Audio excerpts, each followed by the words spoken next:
Detective Smith shows up at Mrs. Nelson's mansion. She's one of those old, rich, still kinda cute ladies.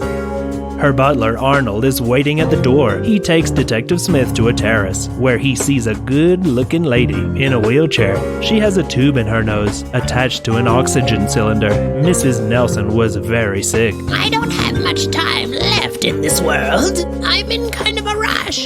Detective Smith couldn't help but think this would be his weirdest case so far. This weekend, the whole family's coming to the mansion to say goodbye to Mrs. Nelson. Her son, Jacob, and wife, Lucy, they live in the city. Her nephew, Rick, an avid world traveler. And the young orphan, Natalie. Mrs. Nelson has been taking care of her for the last 20 years. I haven't heard from them for years. I'm sure they're just here to get their inheritance and help me figure out who the most decent one is. They agree Detective Smith will pretend to be a distant relative, so no one gets too suspicious. It's lunchtime. Mrs. Nelson kicks off the small talk, asking where everybody spent their winter holidays. Everybody whips out their phones.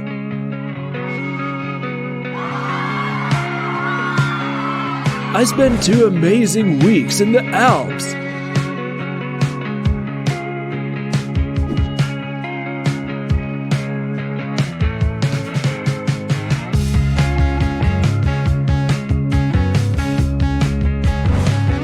Like skiing, so I stayed home, had a little college reunion.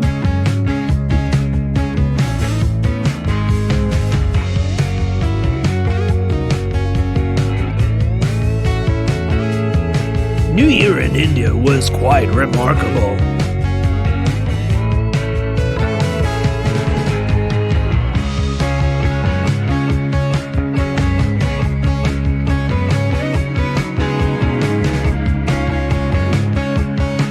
You look so nice in that cute hat. Dunno. As for me, I like my winters nice and hot. Look, that's me on safari in Kenya.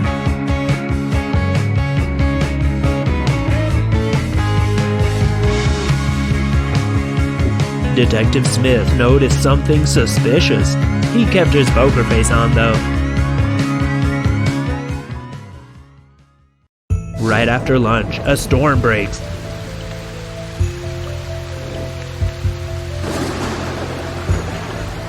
Jacob takes his mom to her bedroom for a nap. Lucy and Rick head to the living room to play cards. Natalie sneaks out, something about needing some time alone. Detective Smith follows her, walking outside in a storm? Interesting. She's getting in a cab. What is she up to? The detective jumps in his car and follows her to a hotel. He tiptoes to the window and looks inside. Natalie's just leaving reception with a key in her hand. She heads for the elevator. Smith follows her, but he's suddenly distracted by the antique shop in the lobby. Ooh, a mint-condition chatelaine clock. Expensive. But wait a second, why are all the clocks showing different times?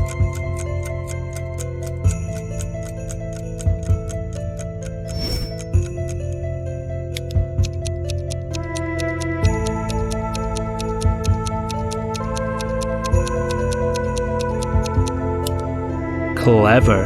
Antique clocks are usually very loud. If they all had the same time, they would all go off at once. So they put them on different times. Divide and conquer.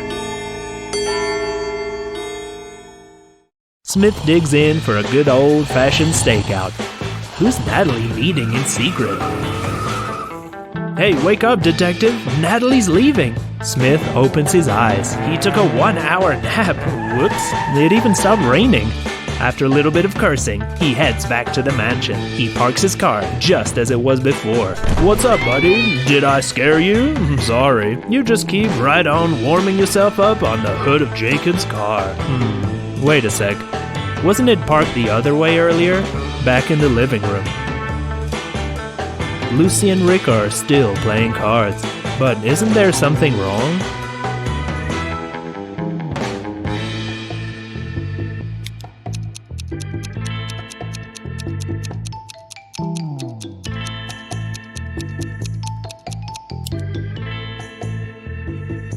They're holding the cards in a weird way. That's the clue to solve the riddle.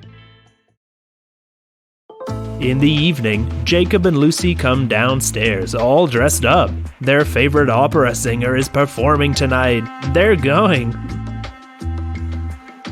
Even though Jacob has a huge headache. Lucy looks pretty yummy in that dress. At least Smith thinks so. Here you go, honey. This'll help your headache. Jacob looks at the clock and promises to be back in a few hours. That chatelaine clock looks so familiar. Where did I just see it? 10 minutes pass. What's Lucy doing here? She looks worried and out of breath. She says Jacob was driving. He started breathing heavily and lost consciousness. The car rammed into a huge puddle of mud. They didn't have their phones on them, so Lucy had to climb out of the car and run back to the mansion. Everything goes wild. Natalie's spooked and she starts to cry. Arnold the butler grabs his cell and runs out to find Jacob. Smith decides to follow him. But wait, where's Lucy going? Oh, apparently she needs to change her clothes? A puddle of mud, you said? Yeah, a huge one. What kind of mud doesn't stick to your clothes, thought Smith. He already knows who's been lying this whole time. Did you figure it out yet? Pause the video and write your thoughts in the comments. Who's hiding something? Who should inherit Mrs. Nelson's money? Oh, and don't forget to subscribe to this channel. Okay, let's get back to it. It's the next day. Smith is having coffee with Mrs. Nelson on the terrace. I got a call from the hospital today. Jacob's gonna be fine. That's my news. Do you have any news for me, detective? I'm sorry to tell you this, ma'am, but it looks like all your family members are liars. When they showed their vacation pics, Rick showed a photo from India, but there's no snow there this time of year. He was actually with Lucy. She was just pretending not to like skiing to get away from her husband. Plus, how they were acting in their card game, there's definitely something going on there. And Natalie's having an affair with Jacob. They met up at a local hotel. Otherwise, why would Natalie hide where she was going? And Jacob just randomly bought a chatelaine clock from a shop at the same exact hotel? Not likely. Remember when Detective Smith drove back to the mansion? Jacob's car was parked differently. Oh, and the cat was warming itself up on the hood. The car had been driven recently. So what happened next? Lucy found out about her husband and decided to take revenge. She gave him a pill right before they left for the opera. Pretty sure it wasn't just a painkiller. Then she crashed their car into a puddle of mud, but her dress and shoes were totally clean. Mrs. Nelson listens to Smith, but she looks tired and upset. Though weirdly, she doesn't seem too surprised. She pays him as she promised. Detective Smith out. A month later, Detective Smith is reading the paper. Mrs. Nelson passed away. The detective smiles. He knows who got all her money. Her devoted butler, Mr. Arnold Shrink.